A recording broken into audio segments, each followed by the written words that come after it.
Hello?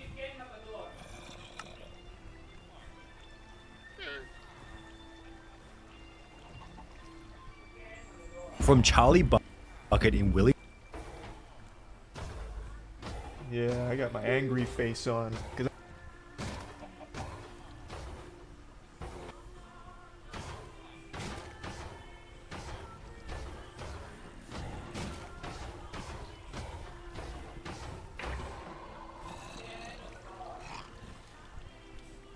Okay guys, so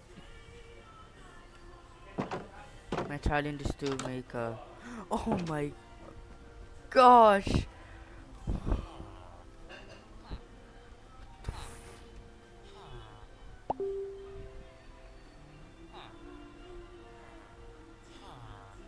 PDS. With my other ex, who I've now become reunited with. We got Anthony back! Bada bing.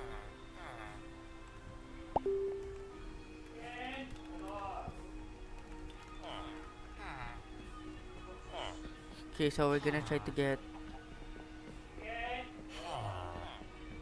netherite. Matador.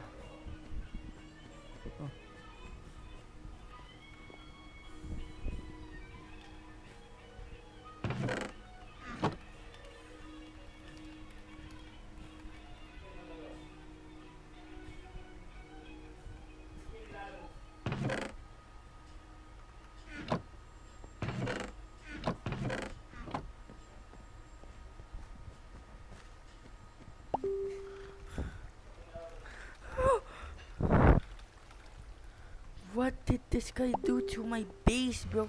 This is so epic.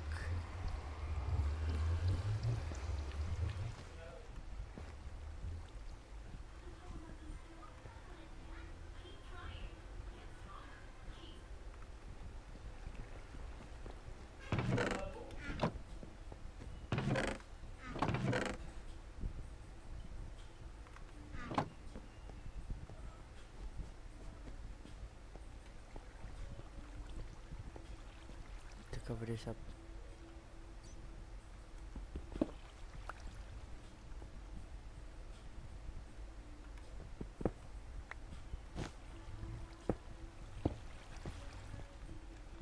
It's not even there.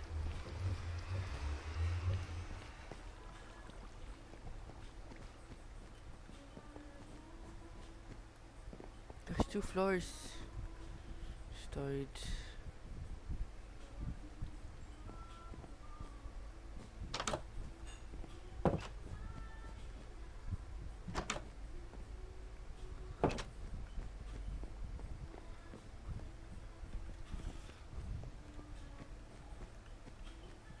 Okay. Made our rooms.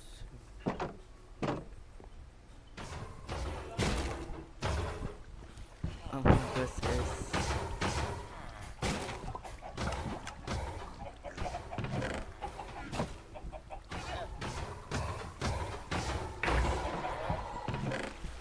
wait lang po.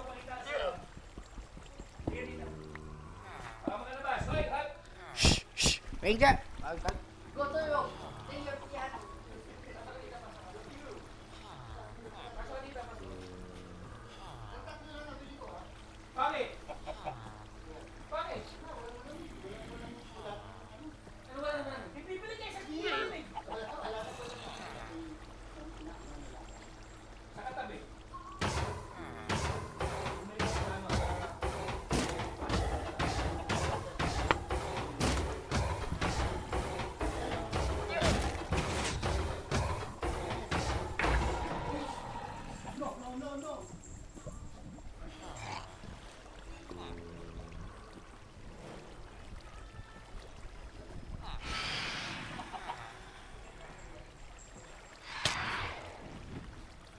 Make it hit.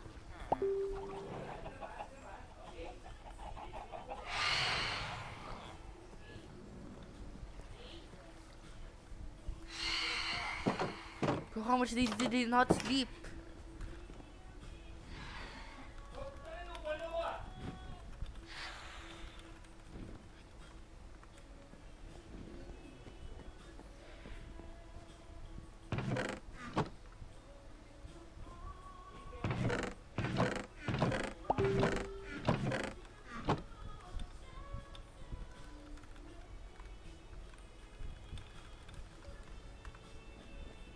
Where's our beds?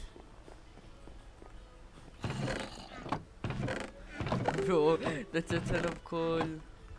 Go for gore.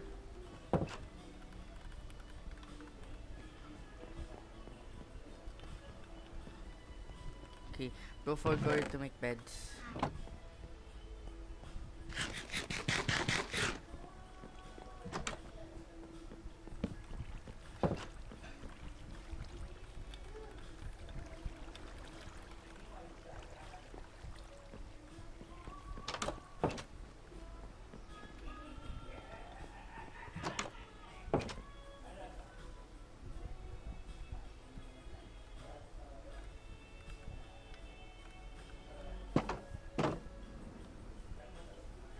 Some damage done.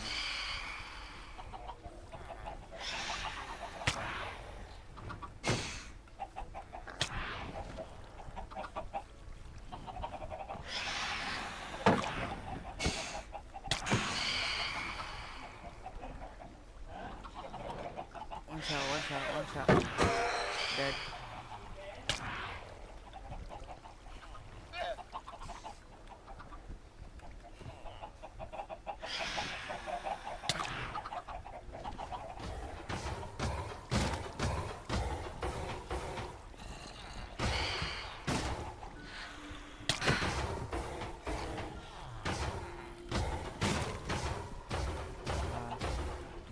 That's it.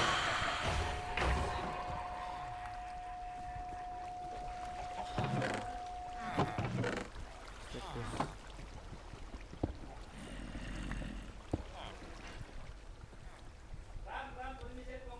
Okay po.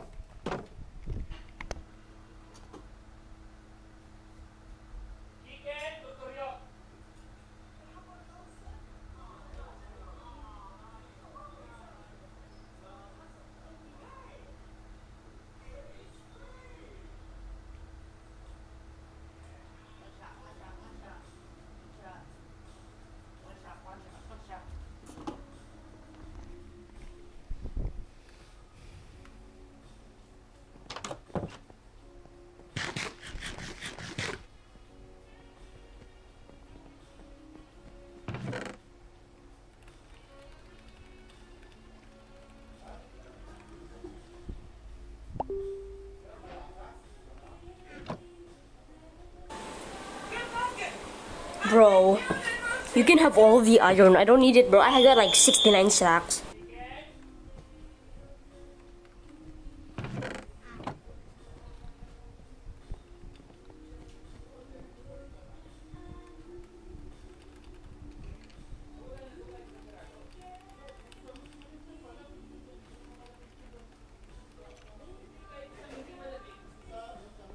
All this and we don't even have a crafting table, bro.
Oxy of that. Oxy of that. Chicken.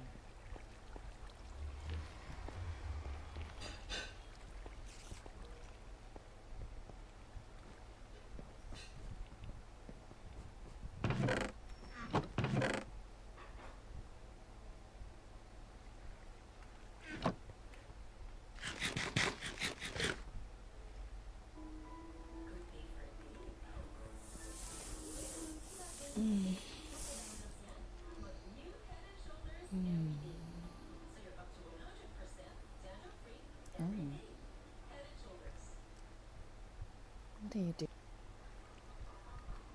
From Charlie Bucket in Willy Wonka. Bada bing.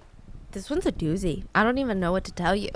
Mr. Kim Chol was standing at the big screen in the middle of the busy airport in Malaysia. And lucky for us, since what's about to go down is happening in a busy airport, we have all the CCTV footage of one of the most insane murders that we've ever covered to date. But back to Mr. Kim Chol. He had just checked in his bag. He's standing there hands-free. All he has is this black backpack that's slung over one shoulder. This black backpack is going to be very important, so keep this in mind. Now, he had just been on a solo trip to Malaysia. It was fun, but he's itching. He's itching to go back home to his wife and kids in China, in Macau, China. His eyes are scanning the rows and rows of like brightly flashing numbers, the flight numbers, and he finds his. He memorizes the gate number. He turns on his heel, and right as he's turning, he hears footsteps behind him. But I mean, that's to be expected. It's an airport, but it's almost like these pitter-patter footsteps, like someone's running up behind him. Maybe someone is missing their flight. Someone's late. What's that got to do with him, right? But suddenly he can't see. Someone's Yung isa pong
Napakasarap po.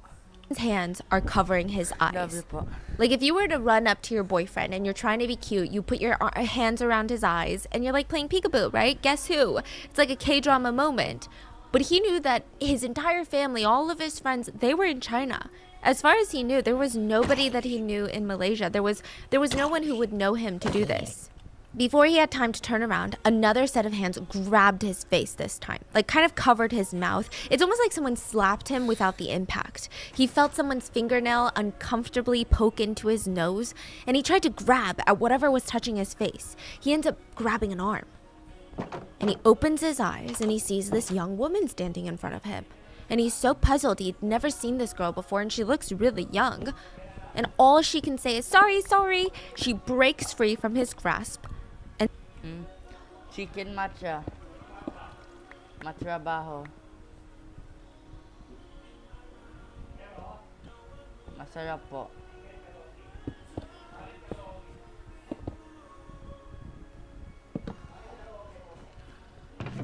Mapapakanta ka sa sarap.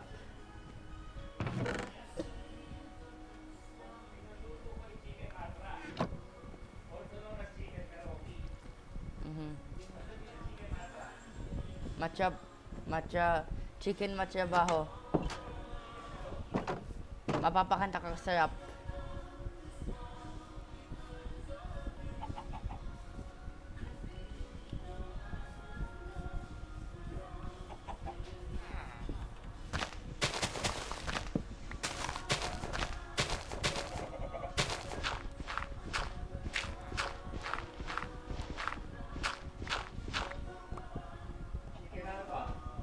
Matcha.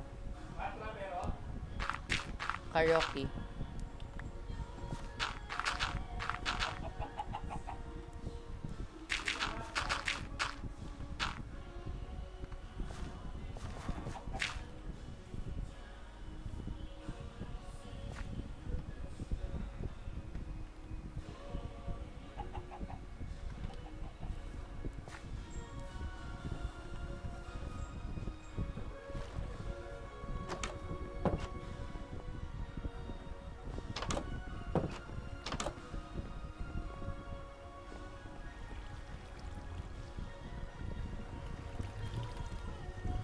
And suddenly, these two girls, they're gone. Whoever they were, they ran up to him, played peekaboo, touched his face a couple times, and they were running off. How old are they? Like early 20s. They look Oh, really okay. young, yeah. He stood there really confused, just like, what the hell just happened? Like, what the hell is wrong with girls these days? Like, stupid kids. And then it started to burn. Like, his whole face started to burn. Wherever they had touched him with their hands, it started to hurt. He reaches up trying to touch his face and he's thinking, okay, maybe one of the girl's fingernails dug into my nose and that's why it stings so much. But that doesn't make sense because my eyes feel like they're about to be on fire. My retinas feel like there is an inferno raging inside of them, like a bonfire. Maybe there was something on their hands, like some sort of alcohol residue or something, because why would it burn? Kim Chol beelined it straight to the airport's medical center. He told the receptionist that someone had come up behind him, attacked him, and now his face is burning and it was very hard to see. He didn't know Malay, but he knew a little bit of English, and he hoped that she would understand, so he kept screaming, very painful, very painful. I was sprayed liquid. The first thought everyone had was, maybe it's acid. Maybe this is an acid attack. The receptionist looked carefully, but his skin didn't seem like something had happened. It looked normal, so it didn't seem like acid, and he was walking and talking just fine, so she did not think that he was in mortal imminent danger. His eyes were a little bit red, but maybe something got into it. So she hit the call button and said, okay, Mr. Chol, we're going to wait for the next doctor to be with you. It's an airport hospital. We don't have a full staff. Please sit down. He sits down in the waiting room, and after a few minutes, the receptionist peeks over her desk. Mr. Chol is not sitting up in the chair anymore. He's slumped down, shoulders below the top of the back seat, almost falling out of his chair. He looks like a drunk man. His head is kind of tilted to the side. He was unconscious. The nurse is pressing the emergency call button. She's rushing out from behind the desk. She takes inventory of the situation, and it's bad. He has tense muscles, ragged, shallow breathing. He's not responding to any verbal or physical cues or stimuli. Within seconds, an ambulance was at the door, ready to take him to the nearest major hospital. They slipped an oxygen mask over his face. His whole body was unresponsive and limp. In the span of 30 minutes, this man, Kim Chol, had been murdered in broad daylight at a busy airport. That's not even the strange part. That is the tip of the iceberg, okay? The attack in the airport by these two female assassins lasted less than 3 seconds. It was perfectly synchronized. Two women had delivered a fatal dose of one of the deadliest poisons known to mankind by smearing it on their hands and thus smearing it on his face. This poison had been outlawed by the Chemical Weapons Convention in a treaty signed by just about every single country on planet Earth, including Malaysia. Governments were not even allowed to stockpile this weapon. It was that dangerous. The US at one point had a big stockpile, and after they signed this treaty, they dumped it in the ocean. They put it on a bunch of ships and sank the ship. Deep in the ocean. This is a man-made weapon, a chemical weapon of mass destruction. And it's like baby oil. Just an oily substance. But now it had been used to kill this random man in an airport. More curious than that is, why did the two women kill him? Are they unhinged? What happened? These two women had never met each other before this exact moment that they had worked flawlessly to murder a random innocent passerby. They could have targeted the young woman walking out a baggage claim. They could have targeted the mother with her stroller nearby. Why did they choose this man? Was it random? Maybe not. The authorities opened this man's, now dead man's, black backpack, the only thing that he had on his body, and they found 4 different passports, all fake, 4 bricks of $100 bills totaling to over 100,000 US dollars, and get this, 12 vials of a substance called atropine. Atropine is the antidote to the same very toxic, very illegal chemical weapon that was just used to kill him. What? Exactly. What is going on? So many questions. The authorities didn't even know exactly who this man was for a minute there because he had 4 fake passports in his bag. Well, it turns out, and it's very quick to get to this, but turns out this guy's real name wasn't Kim Chol like it was on his passports or his fake IDs. His name was Kim Jong-nam. Sound familiar? Older brother to Kim Jong-un and original heir to the North Korean dictatorship. No freaking way. He had just been murdered by 2 girls who would swear it was an accident. These 2 girls would be known as assassins, but they came out and swore to the world that they thought that they were part of a YouTube prank video. They claimed that they just wanted to be YouTube famous. They had no intention of killing anyone, and especially not the dictator of North Korea's older brother. This is absolutely on another level unreal. If this was a movie, I would say this is unbelievable and stupid. But this is Yeah. real life. The 2 girls said random men had approached them offering to pay them money to be a part of their YouTube prank videos. All they had to do was go up to strangers and touch their face with baby oil on their hands. So did these 2 random girls who wanted to be on YouTube really assassinate a member of the Kim dynasty in North Korea? Or is there a lot more to the story? This is the story of the world's most unexpected female assassins.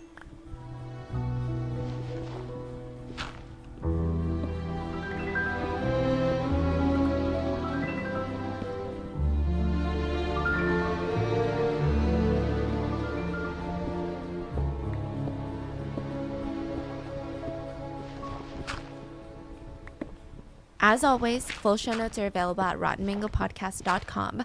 We are talking about North Korea today. I feel absolutely 1,000% completely, totally safe. Yes, I do. Which is why I'm letting you know that if I suddenly stop posting videos, maybe you should be worried. Maybe I should be worried. We're all worried over here, okay? But it's fine. It's okay. I don't know. Positivity. Optimism might be the end of me, but I'm telling you, before we get into this story, North Korea as a whole, like as a country, as a unit, has denied any and all conclusions that you may come up with about this case. They basically said, hey you, whatever you're thinking I didn't do it. So what are you going to do about it? So I'm just going to give you the information, but you're connecting the dots at your own risk, and any and all conclusions are alleged. So with that being said, let's get into it. Are they aspiring YouTubers or are they female assassins? That's the question the whole world wants to know. Because the YouTubers that they're working for, the men that hired them to do these YouTube pranks, who are they? Well, come to find out, they're North Korean spies. But how much of that did the two girls know? So let's talk about the two girls. Siti was from a remote farming village in Indonesia with a population of about like 500 people. It's likely that the water buffalo outnumbered the villagers in this town. Like, that's how small it was. Her neighbor said that she was a very quiet and religious child. Her father was really involved in the mosque, and she was kind of like his mini-me. He was responsible for singing the call to prayer at the mosque, which happens like 5 times a day. So when he's not doing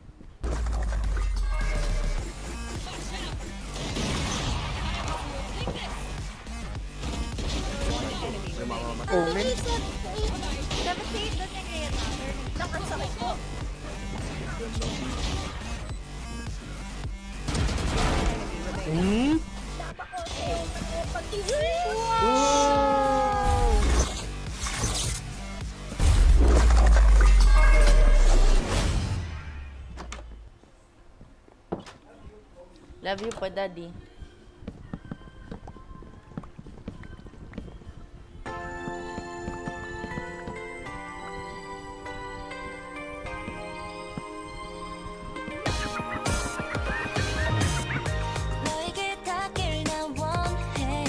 doing that, he was selling spices.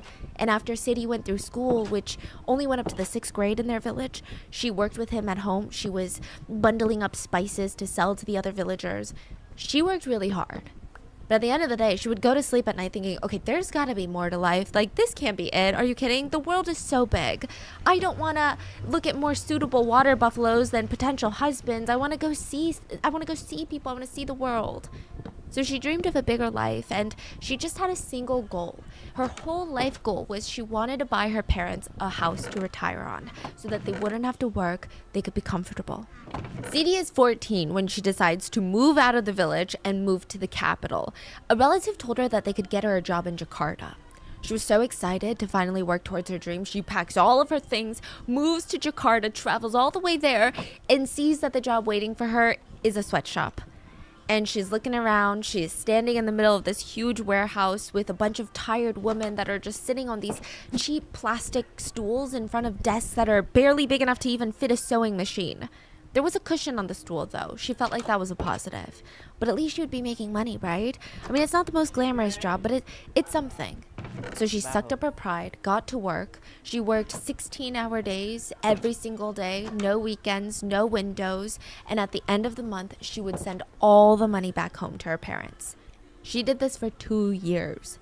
The other ladies at the sweatshop felt like she just didn't talk enough. She was very shy. She kept to herself, never did any small talk. But after a year or so of working there, all the women started whispering about her. You know, I saw her at the market with the sweatshop's owner's son. That's crazy. Within months of dating, she ends up getting married to the owner's son. She was still 16 at the time, and a lot of these older women, they were whispering, you know, what do you think made them want to get married so bad? Why were they rushing? Soon enough, they had their answer. Siti had given birth to a baby boy. The sweatshop went bust in 2010, so Siti and her family, like her new husband and her son, they moved to Malaysia for better work opportunities.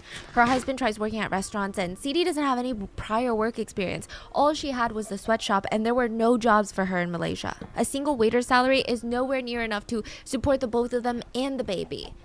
So what does she do? She's 18. She thinks of the only way to put food on the table. She gets into work. Now, the family thinks of the only way to put food on the table. She gets into work. Now, the family was able to keep afloat for a bit, but this is the sad part. Siti wasn't even doing this because she enjoyed it. Like, she's doing it to put food on the table to support her family. One day she comes home from work, her husband slaps divorce papers down on the table. She moves back to her village with her baby, and she just feels like, I had a taste of that big city life. I went through the motions. I saw these professionals. I saw these big, tall buildings that look like they're going to touch the sky. I saw these people living in these fancy, luxurious apartments, and I want that life. And like, coming back to the village now, it's just not doing it for me. And she felt like, not only do I want that life, but I want my son to have that life. So she sends her son with the husband, or the ex-husband, to be raised. She just felt like there were more opportunities that way. And Siti keeps thinking of ways that she's going to get back into Malaysia and get back into the workforce. And once she gets back, again, she finds out that the only available jobs for her with her work experience and connections were in this industry. So she starts off as a spa masseuse. She slowly rises to doing online escorting. She charges almost her entire sweatshop monthly wage for one session. And she's finally making enough kind of to live and to send money back to her parents every single month. She also traveled back home to Indonesia every single month because Indonesians don't need a visa to stay in Malaysia. So as long as they're there for less than 30 days, it's fine, which means every 28 days or so, she would have to leave the country and then re-enter. So she would go back to Indonesia, and she said that it was just rough. Like, yes, she was sending money home to her parents, but she was basically living a double life. She kept her work a secret from her family. Her parents went to the mosque every single week and gave thanks for their daughter's success in the big city. And since they're so religious and since they're so proud of her, there was just no way for her to tell them the truth.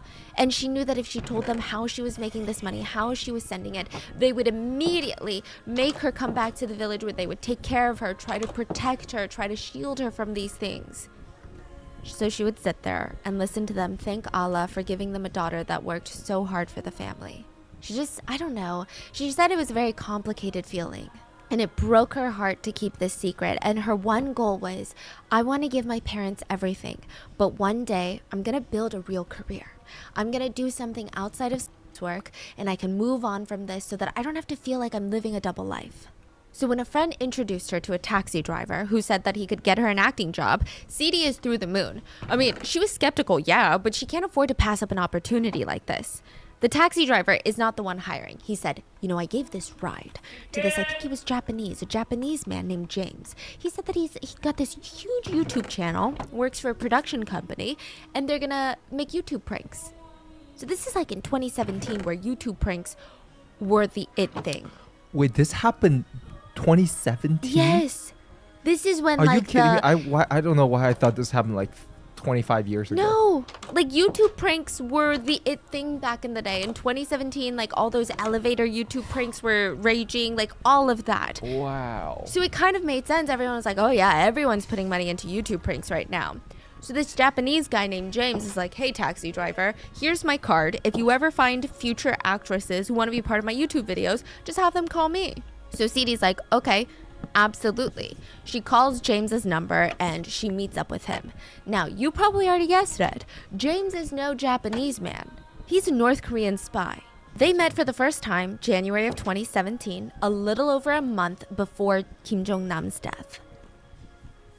On the day of the meeting, Sidi took a short, selfie video of her and James, which becomes vital evidence later.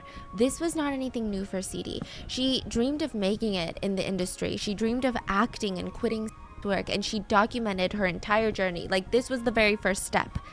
She hoped that someone would see these videos and maybe cast her as a minor character in a minor role, and then eventually that would lead to something bigger and bigger, and then she would have a job that her parents would be proud about. That was her new dream. James did not speak any Indonesian, so they had to use Google Translate to communicate, but it was pretty clear. She was going to get paid about $100 per prank. James introduced her to his cameraman, who would also be there during all of these pranks, and he was going to film everything. James would stay hidden, and Sidi would be the one facilitating the pranks to these random strangers. James also introduced her to the YouTube channel boss. His name was Mr. Chang. So whereas James was very shy and reserved, Mr. Chang was outgoing, friendly, even a little flirtatious with Sidi. He knew Indonesian, Japanese, Korean. Sidi was very impressed by this man. She thought, no wonder he's the brains behind this whole thing. He seems like an entrepreneur. He seems like a go-getter. Mr. Chang is just another one of the North Korean spies. There were 8 North Korean spies on this alleged mission. Every man in this operation is a North Korean spy, but Sidi had no freaking clue. Neither did Doan. So Doan is the other actress. They don't know each other. Sidi and Doan had never met prior to this. They're not even from the same country. They don't even speak the same language. Doan was also from a small rural farming village, but she was from Vietnam. She was the baby of the family. Her father treasured her so much, any award that she ever got in school, even the participation awards, her father would frame it and put it in this waterproof accordion folder so that nothing would ever happen to it. He was so lucky. He just felt so blessed that he had this incredibly well-behaved child, a good student who was never troublesome. I mean, people describe her as being very peaceful and gentle. That's how she's described. She graduated from public school and got accepted into the private university in Hanoi, the capital of Vietnam. She moved alone to the big capital and dedicated herself to studying. Some sources say that she studied pharmacy. Others say it was accounting. But they all say that she was unable to find a job after graduating. So she gets a temporary job waiting tables at a local pub, and she starts modeling. I mean, everyone at this pub is like, you are literally so freaking pretty. You need to get into modeling right now. Here, I've got a connection. They're looking for a small-time model. So she takes on a couple of gigs. She's an aspiring actress now. She auditioned for the Vietnam Idol, which is the Vietnamese version of American Idol. And on her social media accounts, she went by her stage name, Ruby Ruby. So just like CD, Doan heard about the YouTube actress job through a friend of a friend.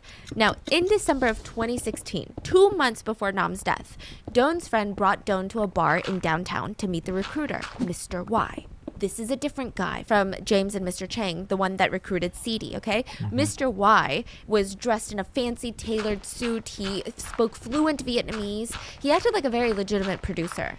He was also in his 30s. Doan was in her 20s. And he took her around the city, and he would show her his favorite spots. He texted her good morning after he woke up and good night before he went to bed. He took her shopping, bought her Christmas gifts, even took her to the aquarium one day because she said that she was bored. They took pictures together in front of the fish tanks, and he would take her hand through the exhibits. It started to feel like some sort of relationship. Doan was starting to fall for this man, and it seemed like he was falling for her. But they would still do a couple of jobs here and there. The first prank took place at a busy supermarket. The objective was to kiss a stranger on the cheek and run away. Doan was so freaking nervous, okay? I mean, she was so freaked out. I mean, when she got there, heard the objective, and saw all the people, she had all these butterflies in her stomach. I mean, she's normally a very shy person. Like, I get it, she wants to make it in the industry, but she's very shy.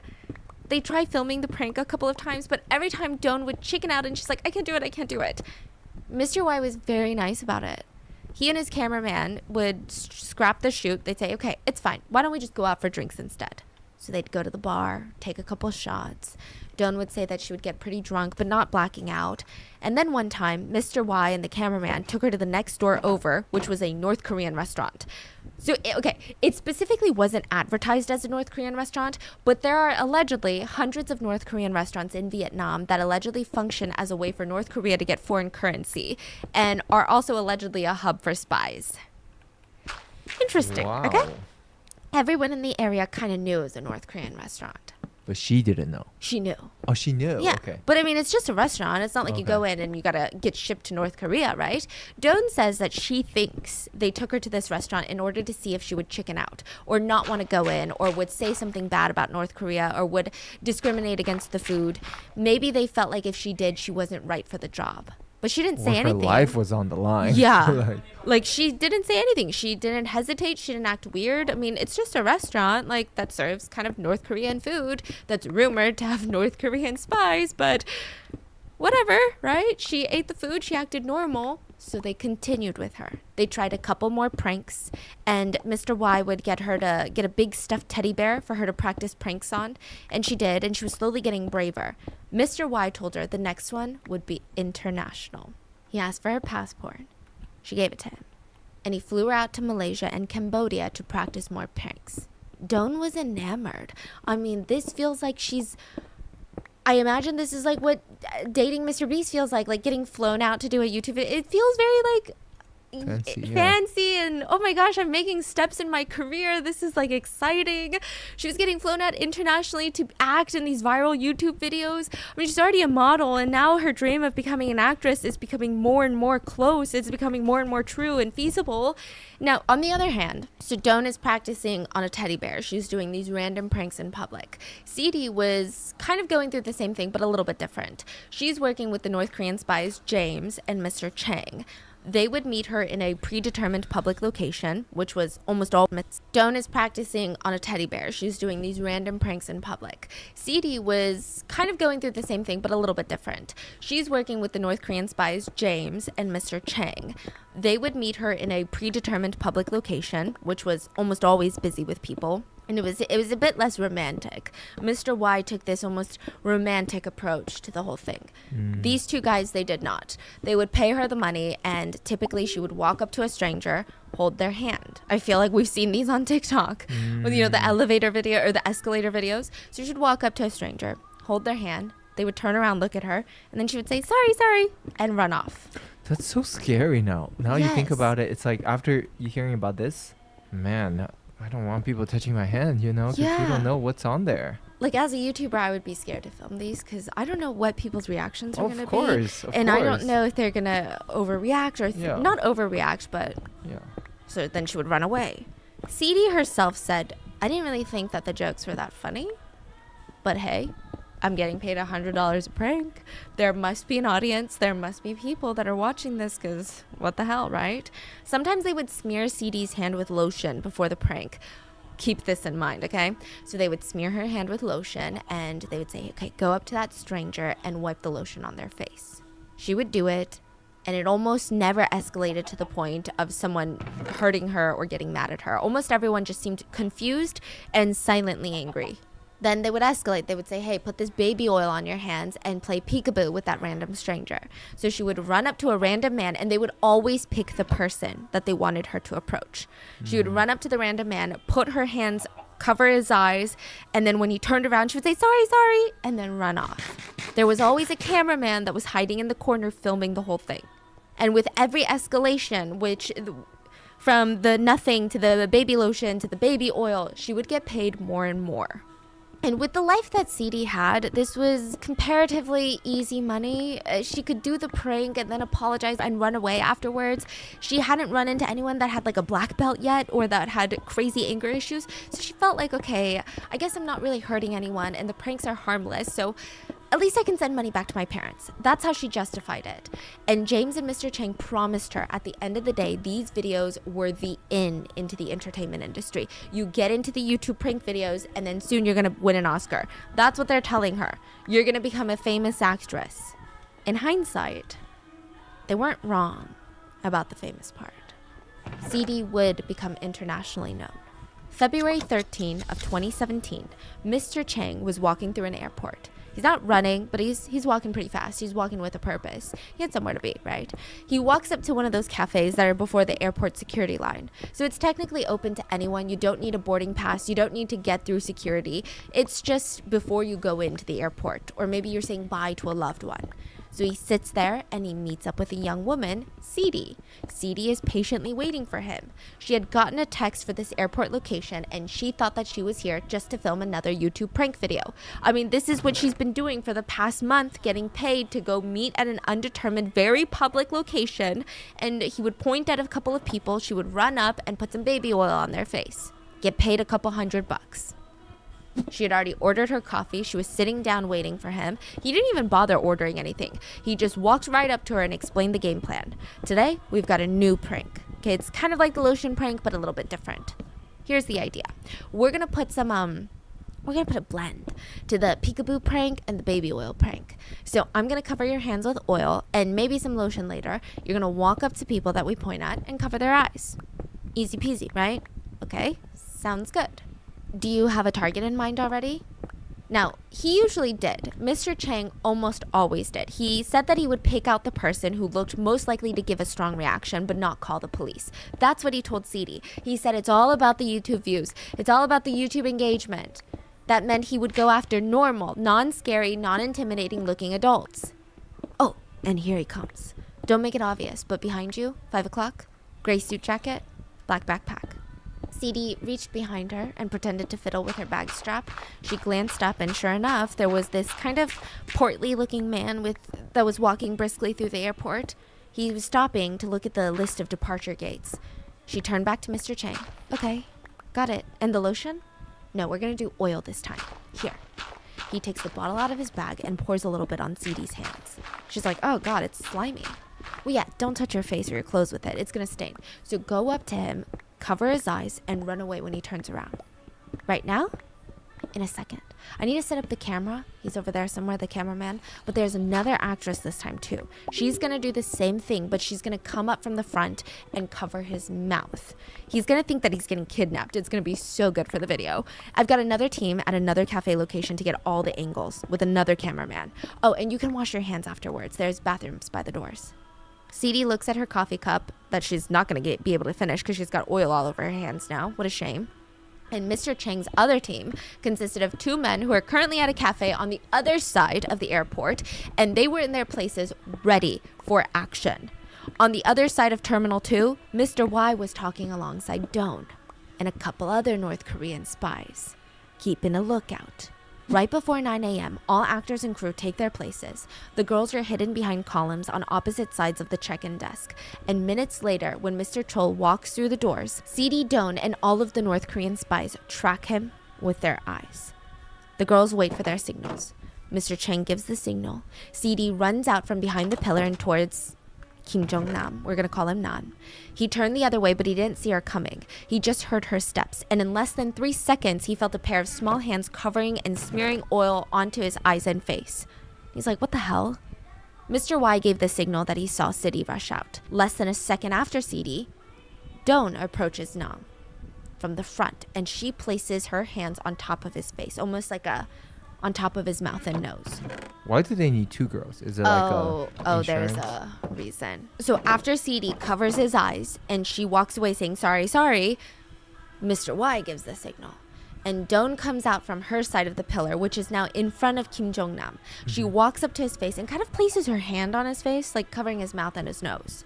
And in less than 3 seconds, he felt 2 pairs of hands just all over his face, and he has no idea what the hell is going on. What's his reaction? His reaction is like, what the fork is wrong with these girls? So he's not alarmed. I don't think he's alarmed to the sense like I'm being attacked. I think it was more of like who do these little girls think they are, like messing with me right now? Like maybe he thought, I don't know if he went as Confused. far to think it's a YouTube video, but I would imagine it's kind of how we would react of like, are we getting pranked right now? Like this is really weird. Yeah, okay. They didn't seem like these crazy assassins. He's not thinking, oh my gosh, they're gonna kill me. It's just like, who are these little girls? Like, what are they doing to my face? So he grabs Doan's arms because she wasn't able to leave fast enough. CD was able to run off. And he's like, who are you? She's like, sorry. She wiggles out of his grip and runs away. CD is long gone at this point, and the both of them, they make a beeline for the nearest bathroom to wash the oil off their hands. This again is all caught on CCTV. What the girls didn't know was how close to death that they were that day. Instead of baby oil or lotion this time, because you were asking, why are there 2 girls involved? The chemical on their hands were 2 different components of a chemical called VX, Venomous Agent X. This sounds like it's out of a Marvel movie, but it's real. VX is an odorless, tasteless, amber-colored liquid that has the same density of water, but it's oily. If you were to see a bottle of it, you would think that it's apple juice, but in oil form. Maybe you would think it's like dirty frying oil. If you inhale it, if it touches your skin, if it goes into your nervous system in any way possible, in a matter of minutes, it breaks the connection between your brain and your muscles. What does that mean? Suddenly your body feels like it weighs 1,000 pounds and you cannot move a single muscle. Your arms and your legs go limp and you can't even move your diaphragm.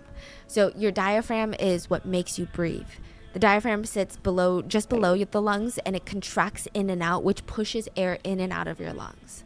But now, with that paralysis, your diaphragm isn't moving, and you can't force it open, and you can't force it closed. You're suffocating, and you can't move. That's how it kills you. Wow. It's not fun. It's painful. The UN classified VX as a weapon of mass destruction, and stockpiling more than 3.53 ounces, that's a very little amount, of it per year has been internationally outlawed since 1993. This treaty has been signed by almost every single country in this entire planet in the world. It has been used as a chemical weapon in a few different occasions in Cuba, Iraq, Japan, to name a few.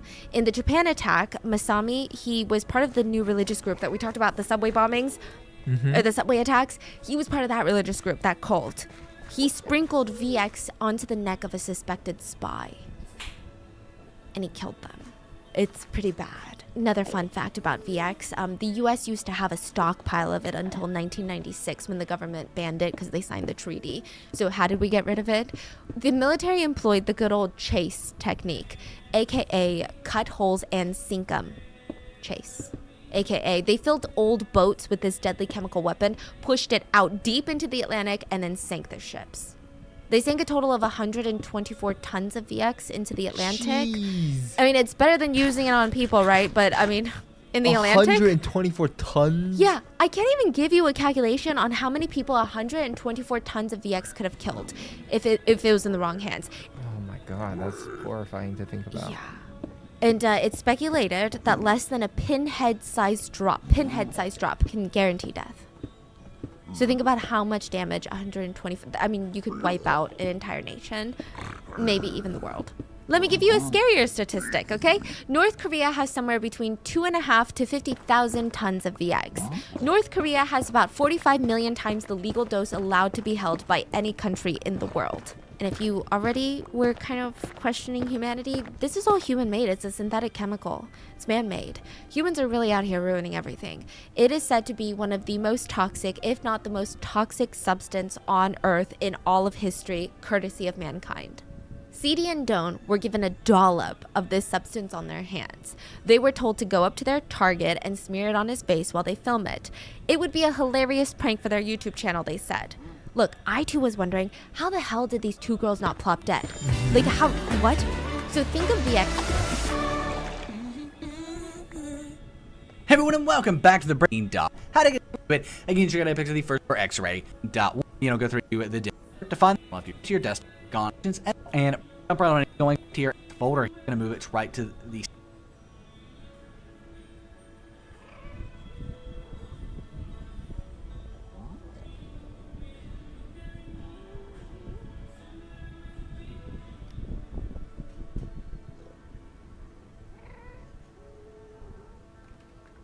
Hey everyone, and welcome back to the breakdown. Today I'm installing the first link for X-Ray and on Microsoft 7, the first link X-Ray.1 tutorial for getting X-Ray, specifically X-Ray Ultimate is what we're going to be into this in the video. But if we button, and that's going to take you off, go through it in text, you can do that here. Once you're here though, click on the yellow download X-Ray button, and that's going to take you off to the download page here, where we want to come over here to the right hand side and scroll down until we see Minecraft 1.17. Under that, we do have X-Ray _ Ultimate _ 1.17. Go ahead and click on the orange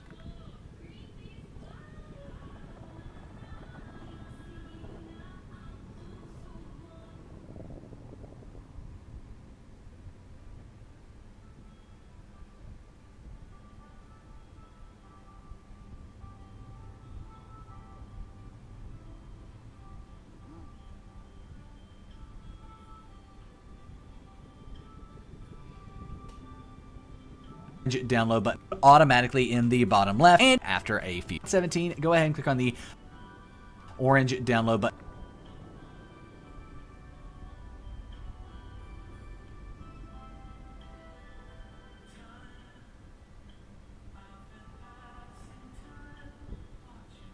To the right of that, and the down bottom for us there. You make after a few seconds. You just kind of have to sit and wait, and it should download automatically in the bottom left. And you may need to save it on Mozilla Firefox. You probably won't need to keep or save it on Google Chrome. As you can see, it just downloaded for us there. Now we can go ahead and minimize our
VX as being able to be broken down into two components, both in oil form. So you have one half of VX, let's say the V, then you have the X. That's not how it works, but just to make it easy to visualize, right?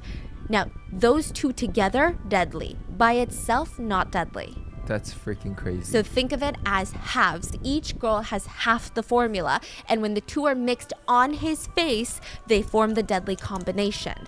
So when Dawn was the second one touching it, that means she has that thing on her hand now. Yes, let me explain, okay? So CD would have one component smeared on her hand that is not lethal. She swipes it on Kim Jong-nam's face, runs to the bathroom to wash it off.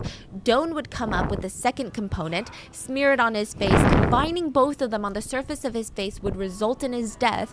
And also Dawn would have some of that residue of deadly VX on her hand since she was the second girl to go up. Meaning she could die, right? How did she not die? Just pure luck. Pure luck.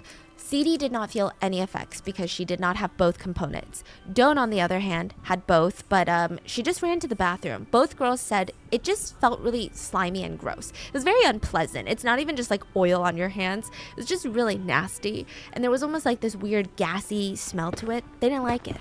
It sounded like if Dawn like touched her face a bit, that's over, right? I mean, game over. So there was like two strokes of luck in this situation. So the first stroke of luck is that Dawn saw a bathroom right next to where she had done this, pretty much.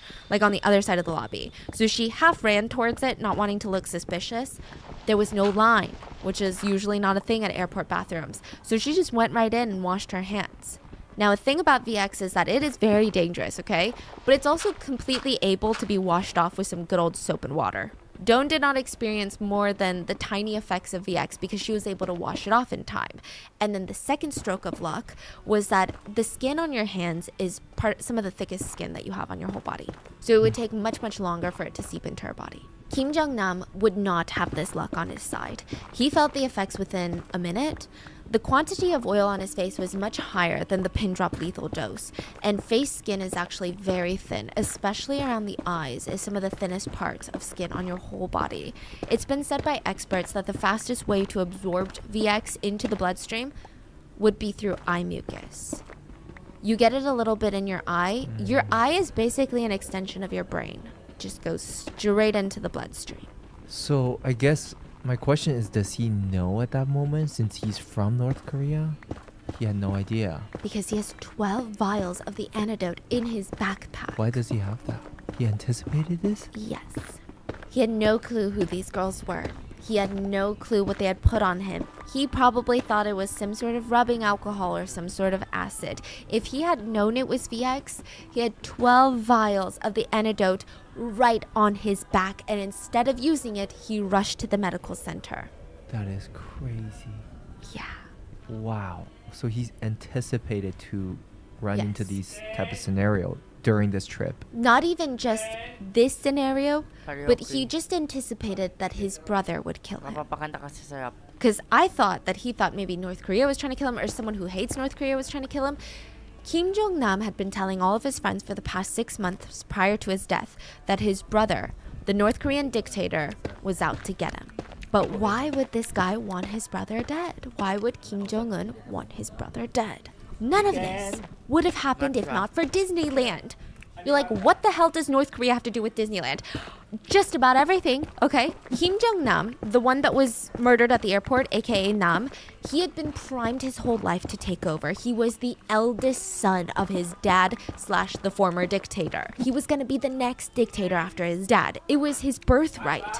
At this point, he had gotten married, he had several kids, he was being groomed by his dad to take over. So this is when Kim Jong-un is not the dictator yet, their father is the dictator, and he's picking out which son is going to be the heir. And it was most likely going to be Nam, he's the eldest son, he's the firstborn, it just kind of made sense. But he did have some problems, okay? So his mom was his dad's mistress, and she had just recently defected from North Korea and moved to Russia, which made things a little bit tense between The mom? between Kim Jong-nam and his father. And on top of that, he's not really impressing his dad at work. He's a little bit too liberal for his father's liking. Allegedly, he was influenced by his education in Switzerland. Did you know, like, the whole Kim family goes to Switzerland to study? So, like, you would just be going to school with... Kim Jong-un's kids? Yeah, and Kim Jong-un went to Switzerland to study abroad. As a kid, yeah. That is something. But you don't Imagine know. being classmates with them. Exactly. You don't know that they're the dictator's kids. So Switzerland is one of the very few countries that has a North Korean embassy. And so the Kim family would send their kids and they would pretend to just be a son of an employee from the North Korean embassy. And it said that they got along really well with the South Korean kids. The kids of employees from the South Korean embassy. So there's a lot to unpack here, okay? A lot to unpack. But it's said that Kim Jong-nam was a little bit too liberal, and he would frequently question North Korea's political and economic system, so much to the point where his dad, the dictator, was like, hey, do you want to, I don't know, spend a week or two in the coal mines? Because you're pissing me off. AKA, let me put you in a concentration camp. So things were a little bit tense, okay? But he was still in the line for the power seat. He was first in line until Disneyland. May of 2001, Kim Jong-nam took his youngest son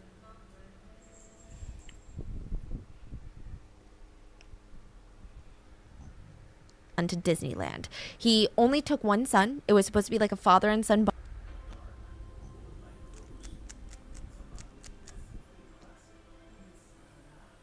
bonding day. They got tickets for Disneyland in Tokyo, Japan, which is a lot closer to North Korea than like the one in the States. Plus, like traveling to the United States, Kim Jong-nam was pretty radical, but he's not like that crazy.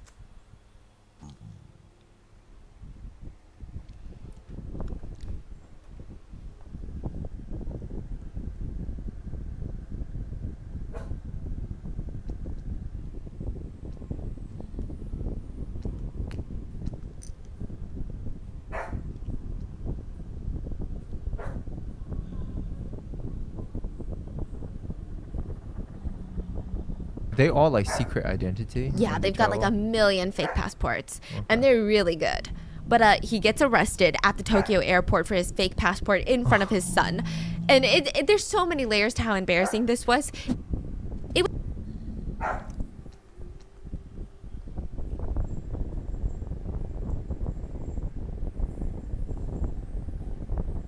was a passport from the Dominican Republic, and his name was listed as Pangshang, fat bear in Chinese. In Chinese? You say fat bear in Chinese. 胖熊. Yeah, that was his name. And so that kind of made him a laughing stock of like, really, you got a fake passport and your name is Fat Bear? Like it's kind of weird. You would not expect that from a dictator family, right?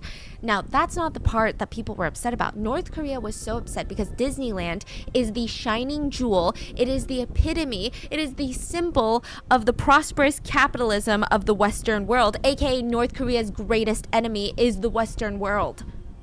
And Disneyland is basically its little mascot. It doesn't matter if they were going to Disneyland in Japan. So this news pissed them off. Yeah, so for the heir to sneak into Disneyland with a fake passport under the name Fat Bear of all things is too embarrassing. It's too embarrassing for Kim Jong-il to take. Kim Jong-il is the dad, right? And Nam went from heir apparent to disgraced son in a matter of hours. Had this Disneyland trip never happened, Kim Jong-nam might be the heir and current supreme leader of North Korea right now, and he might not have been killed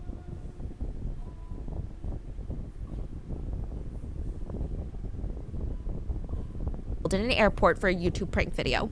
But because of Disneyland, he never got his chance at the throne. Instead, his little half-brother, Kim Jong-un, would take over. Now, it's speculated that Kim Jong-un would have every reason to want Kim Jong-nam dead. His own brother, his own flesh and blood, dead. We covered a bit of the Kim dynasty and their wild parties in an episode covering the kidnapping of a famous South Korean actress. Do you guys remember that one? Mm-hmm. It's like, that one was so unhinged. What happens when you have a dictator that's super into action movies and wants to make his own movies but fill it with propaganda for his country that he held hostage? Well, that dictator kidnaps a South Korean actress and her director husband to produce films for him, basically at gunpoint. Unhinged, I can't believe that was real either. But that's Kim Jong-un's dad, and we're not going to talk about him too much today, but North Korea is right now on the third generation of dictators. First, there was Kim Il-sung, and he was the first one, the man in power right after the Korean War. When North Korea became its own country, he started the dictatorship. He had the the throne, the seat of power. Then it was passed to his son, Kim Jong-il. And the choice was easy. He had 3 kids. Kim Jong-il was the only son, so he won. Kim Jong-il was not a great guy. Are we surprised? He was famous for having multiple children from multiple partners. Almost all of his children are from mistresses, so none of them are actually from his legal wife, aka the First Lady of North Korea. Even Kim Jong-un, his mom was a mistress. Kim Jong-nam, his mom was a mistress, but he was well known for a lot of interesting things, like a lot of interesting economic choices that would lead to some of the worst famines that North Korea has, as we know. Between 200,000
North Korea isn't exactly transparent about that kind of stuff, but also there's alleged torture, human rights violations, insane propaganda. I mean, there's a whole deep dive in our Uni episode that I will link below, but he just didn't seem to care about his people. Of course, he just seemed so focused on which one of his kids would take his seat. It's like the real life succession, just a lot more fatal and deadly and terrible.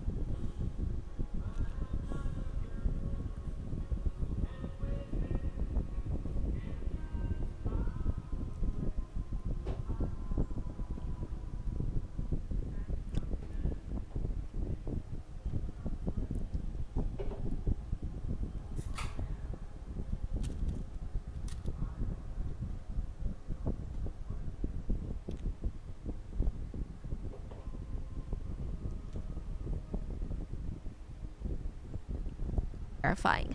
He thought most of his kids were not suitable for the job. On a train to Russia, he got into a conversation with some fellow passengers about his kids. What kind of passenger? Probably like a North Korean officials and Russian officials.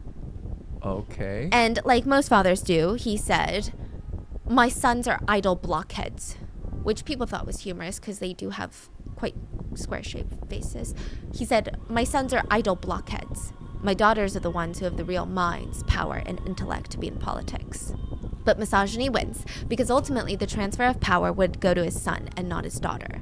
His youngest son, Kim Jong-un, would be the next supreme leader. He is the current reigning dictator over North Korea, which is very interesting because Kim Jong-un has 2 older brothers that would make more sense to be heir. And also, his younger sister is known to be the political powerhouse. She's known to be the deadliest woman in North Korea. She is freaking terrifying. She's said to be the brains of the regime. She's said to be the ones pulling the purse strings behind him. But none of them got it. He won. Was he just the smartest, most capable, most politically agile? Not really. So Kim Jong-nam was first. He had the whole Disneyland issue, right? Then Kim Jong-un had a full-blooded brother that was a couple years older than him. And this is like his full brother, not a half-brother. He was supposed to be next. He's the second eldest son. But Kim Jong-il took one look at that guy and said, pass. Just pass. Apparently, and this is a direct quote, Chol, the second son, has the warm heart of a little girl. Yeah, that's what he said. So apparently the second son went to the same school in Switzerland that Kim Jong-nam and Kim Jong-un would go to in Switzerland. They actually had an aunt and uncle in Switzerland that would take these kids in, send them to school, be their guardians, and then send them back to North Korea after their schooling. This is also the Kim's way of getting insight into the Western world and allegedly spying. I don't know how much you can spy as like a high schooler, but yeah, allegedly spying. So this kid told everyone that his name was Park. So the second son told everyone at school that his name was Park, and he was the son of a driver at the North Korean embassy. And he was really chill. People said that Park would crack jokes all the time. He had a really cool sense of humor, and he was really good friends with all of the South Korean kids in the school. Like, just, he liked video games. He was decent at sports. The only weird thing about Park that everyone remembered is that he would never eat cafeteria food. And the cafeteria food in Switzerland is not like in the US. Like, you're talking fancy boarding school cafeteria food. You're talking catering food. He would never eat it. Literally, he would bring his own meals, never touch a single thing of anybody else's food. Very fascinating. Interesting. Why would you do that? They also said that he was a huge pacifist, which is kind of an interesting philosophy for the son of a North Korean dictator. In class, he wrote a poem called A World That I Dream Of. And his dream world, according to his poem, was a world without guns, nuclear weapons, wars, terrorists, or religion. Everything was secular, peaceful, and open. Is he still alive? Yeah, you would think that he's not, but he's alive. Because he's not a threat. Their dad hated the fact that he would see his two sons, his youngest two sons, Park.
Chicken aray?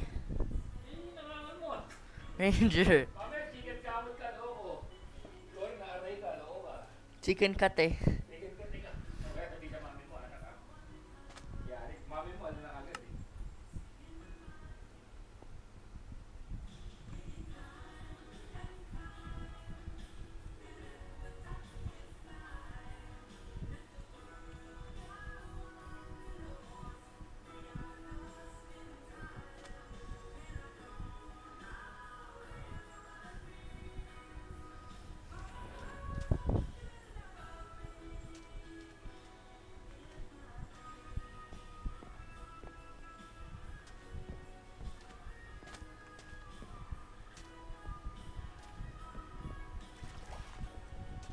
And Jong-un, and they would play basketball, right?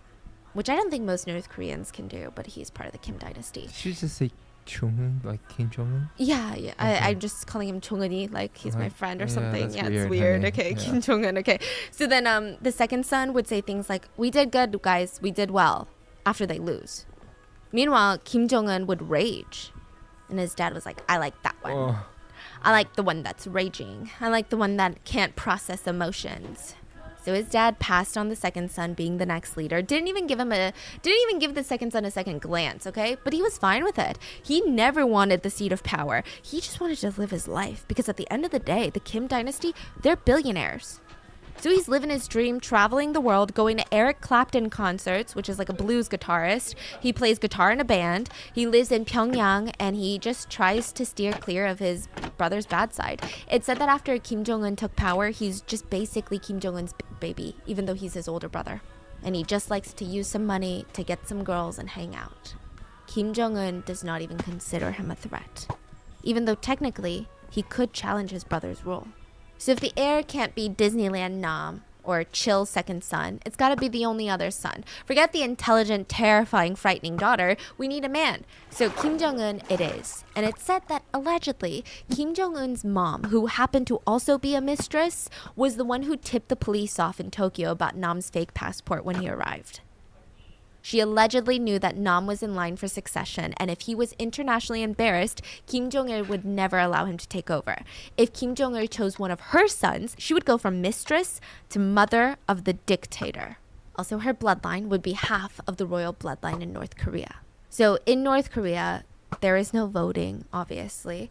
No one really gets to choose which Kim is the most competent at taking over. As long as you have 50% of the royal Kim blood, meaning you are a child of one of the Kim members, you can go for the throne.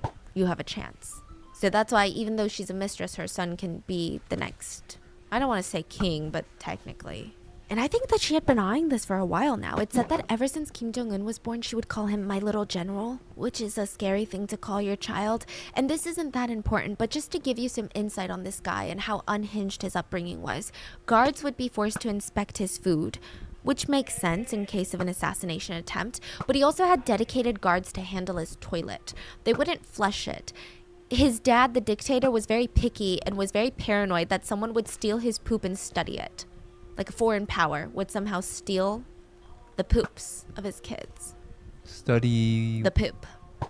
for what? We don't know.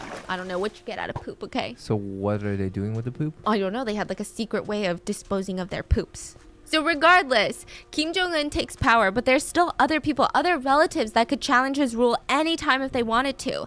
Namely, his brother Kim Jong-nam and his uncle Chang Song-sek. Okay, we're gonna call him Uncle Jay. Uncle Jay was Kim Jong-un's dad's right-hand man, and he has half the royal blood in him. They were brothers after all. But now that his dad was dead and he was in power, Kim Jong-un felt really uneasy having his uncle just hang around. Because technically, he's got 50% of the royal blood, he can be the king or whatever, he's got decades of experience in the government since he was the old dictator's right-hand man and people are familiar with him. There were even rumors going around that Uncle Jay was pulling the strings behind Kim Jong-un. So what does he do? He wants him out of the picture. He grabs two of Uncle Jay's closest advisors and publicly executes them with anti-aircraft guns. These are anti-aircraft guns, which means they have insane range. That means a bullet comes out of an insanely high speeds and the bullet itself is hard enough to do damage to a moving armored metal object. Imagine what it does to a human body. And they publicly executed Uncle Jay's two closest advisors. They were torn to shreds in front of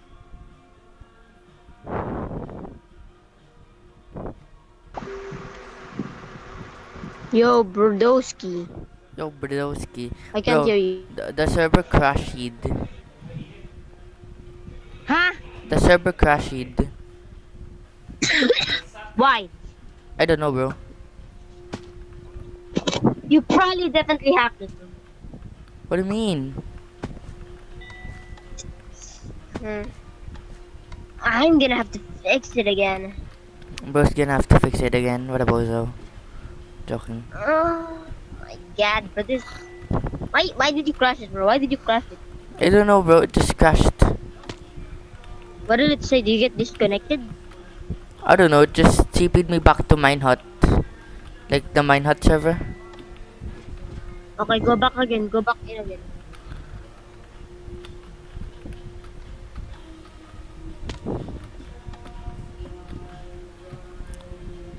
Okay. I'm gonna go back again. It's working? It's loading resources. Wait. It's kinda taking long. Give me a sec. I have to It's figure out offline. which one It's is offline. firefighter. It's offline. It's offline. This Nick, Yo, good person. it's still offline. Give me a sec. I'm just logging in, okay? Just like that. In Nigerian. What the fuck? Holy is offline. That's like nerdy. Bro's nerdy. Okay, it's turning on. It's turning on. It's turning on. Like me. Jamie, like what is? You're so weird. The fuck are you talking about, bro? It's, bro, here's something you can never say to me and get away with it. What? My wife was too young. Lolly are better. Lollies are nice. Nice. Oh. Bro, Nezuko is a loli, right? Yo. Yo. Bro.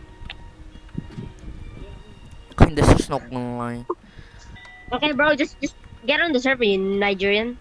Nigerian prince asking for $1 million and I'll give you $2 million in return. Bro, give me a sec, man. Give me a sec.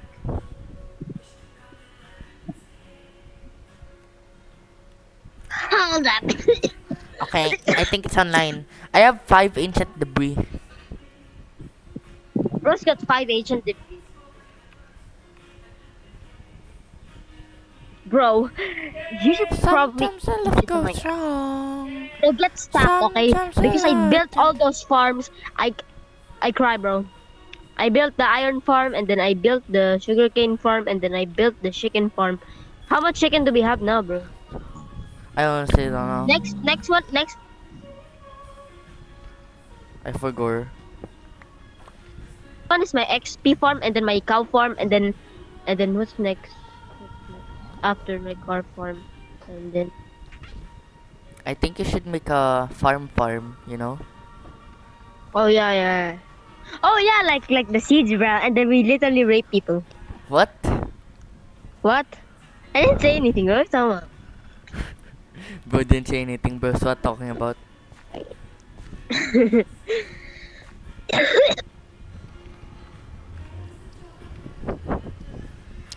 Should I end the call?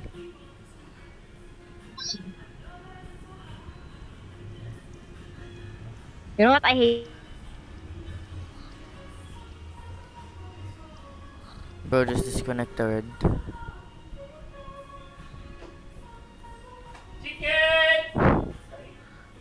Mantra. Hindi, okay lang po. Oh. Yes, this is the X-ray ultimate, I know. Okay. 1, 2, 3, 4, 5. I have no intention of solving the 5x5, not gonna, to be honest.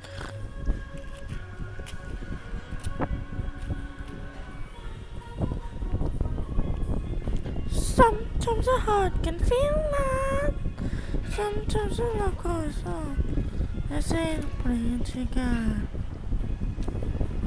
Sometimes a love goes wrong.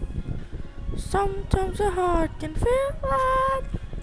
Sometimes I say pray to God. Yeah, that's what I know.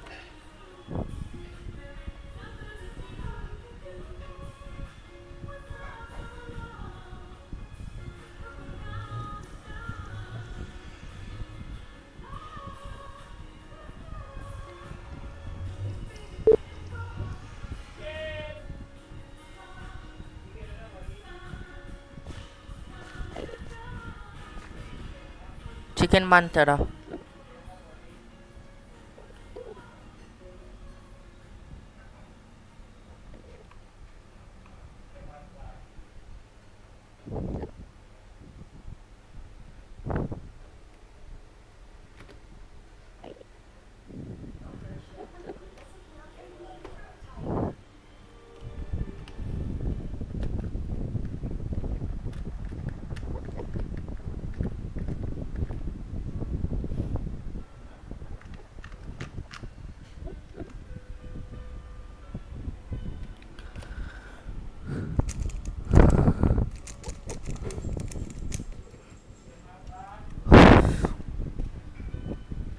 Ranger.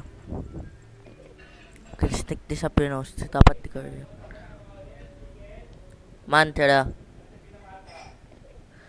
Matrabaho. Chicken karaoke. Mapapakita ka sa sarap. I need to put this in your nose. Swab, swab, swab, swab.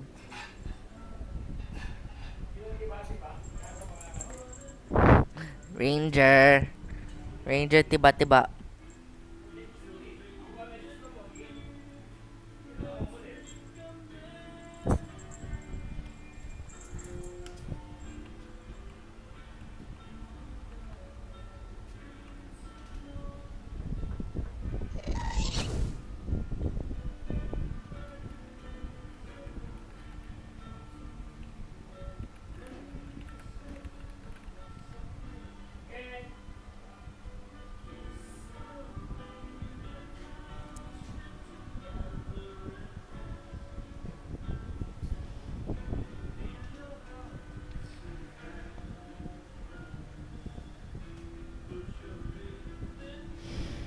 Let's make the memory. Let's make the memory.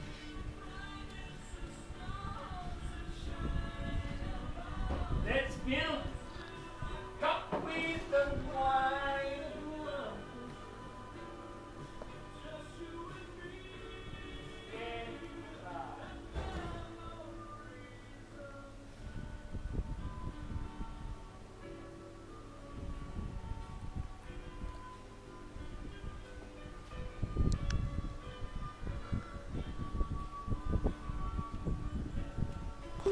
Ranger. Ba't ako yung nakikita? Opo. Maganda po.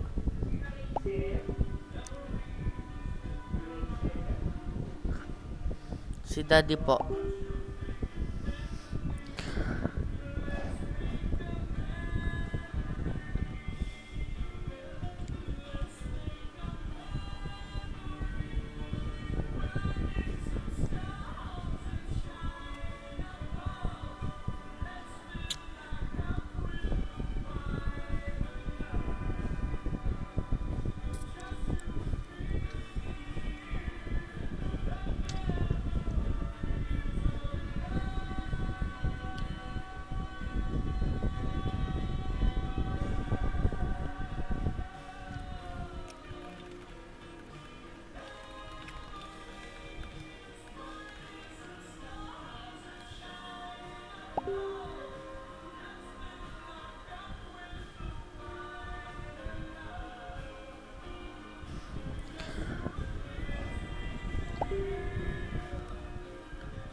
Well, I've decided.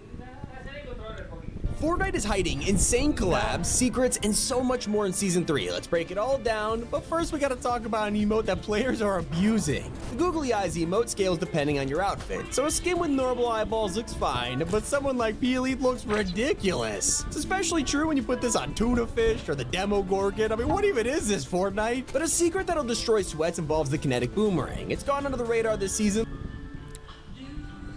Bro.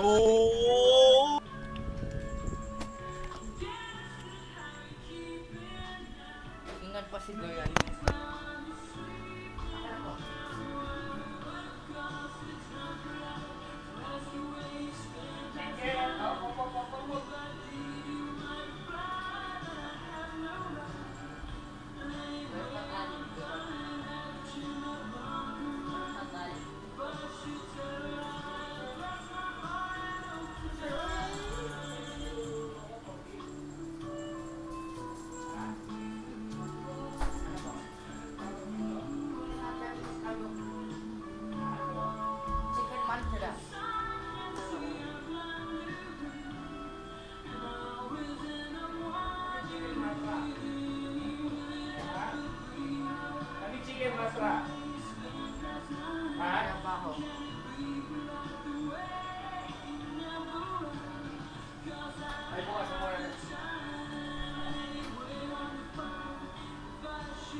Of everyone. It wasn't even just one bullet, it was like 50 something bullets.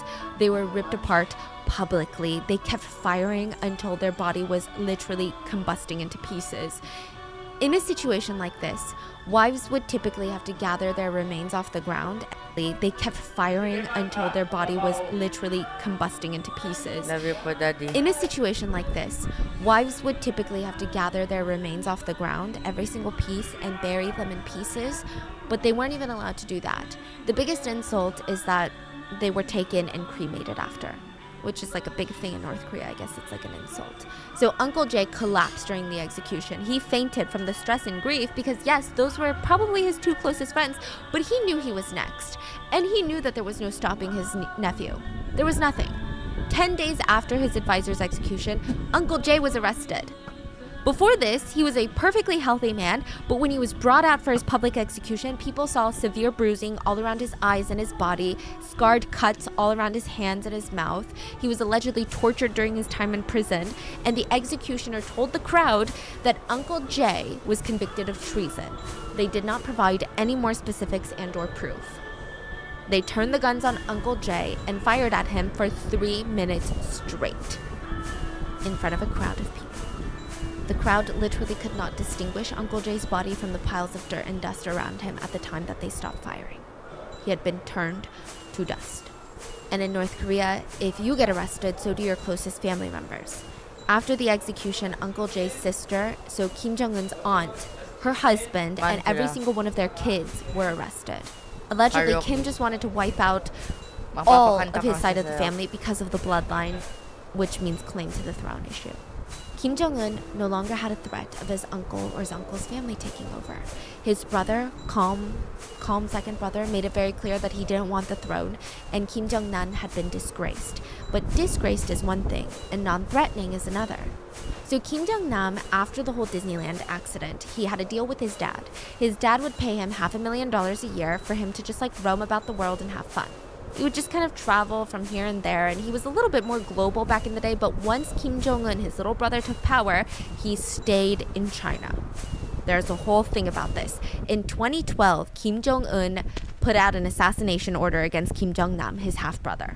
The only reason that we know this is because South Korea's CIA got a hold of this information. They gave it to South Korean legislators, who then turned around and told the New York Times. Okay. 2012? Yeah. So like 5 years earlier from his death. Exactly. Kim Jong-nam wrote a letter to his brother, the dictator, begging him to halt the assassination order. The whole letter was not released, but some parts say, please withdraw the order to punish me and my family. We have nowhere to hide. There is no way out except to choose to end it ourselves. So by this point, he's pretty much stationed in China. Kim Jong-nam has nowhere else to go but China. He cannot go back to North Korea because his little brother dictator is probably going to kill him the minute that he steps foot in there.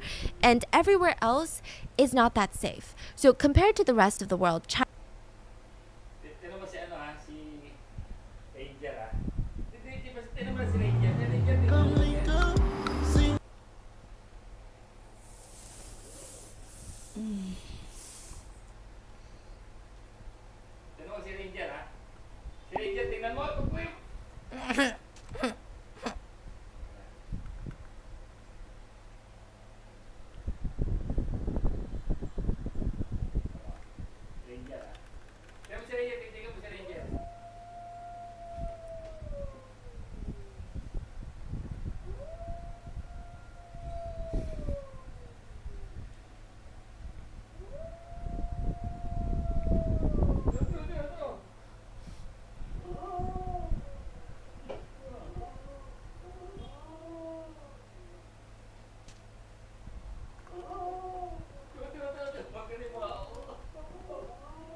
China treats North Korea cordially, and vice versa.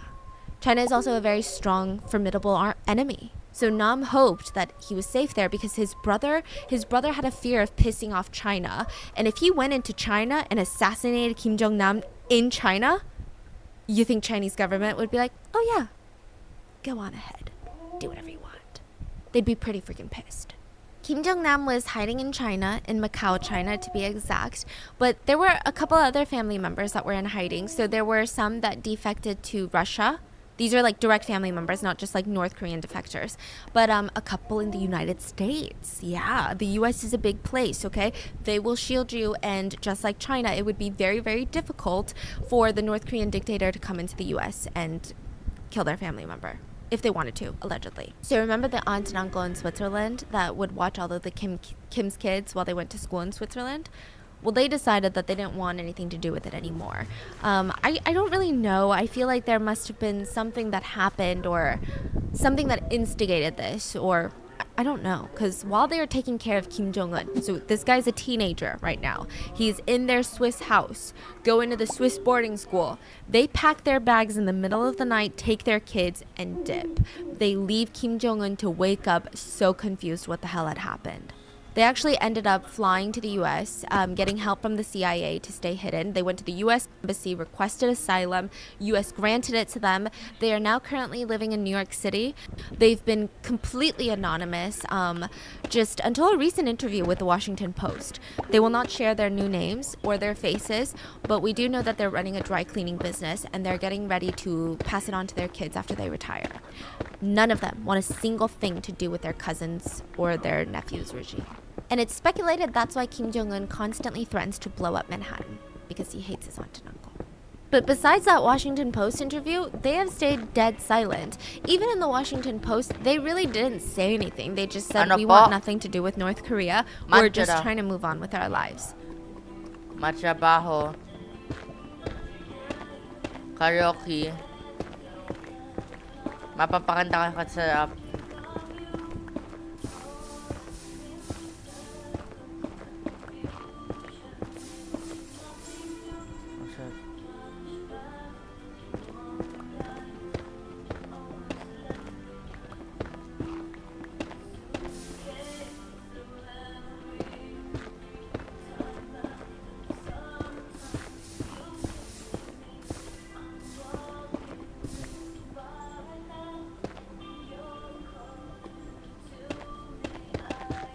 not stopping.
Nanggugulat naman po si Kuya Tarok.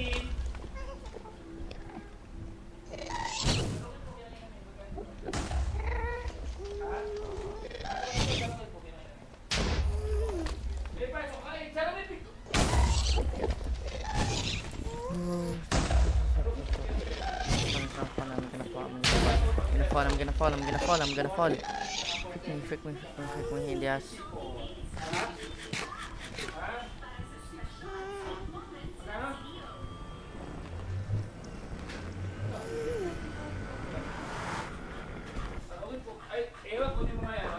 Kunin nga naman.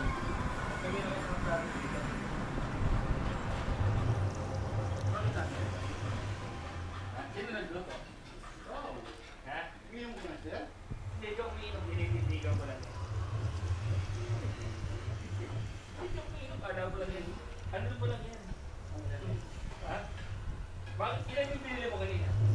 Ba't ako rin pabili na isa? Oo, ba? Ha? May makikita ang ganito tao. Tao may makita ka, pakilala mo sa akin. Ha? Sino nagluto ng birthday niya? Ha? Paano ko pa yung tatay niya? Ha? Sino mo? Kasi kanina. Ayun, siya lang nasa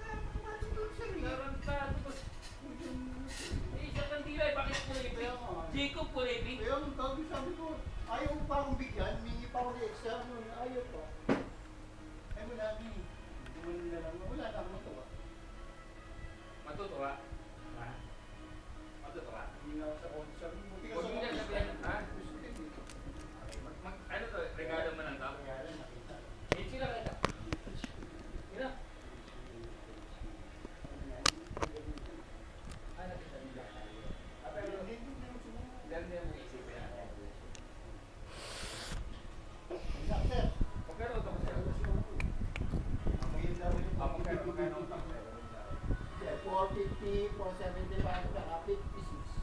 Ano yun? Ha? 450? 470. Tayo mo na dito, happy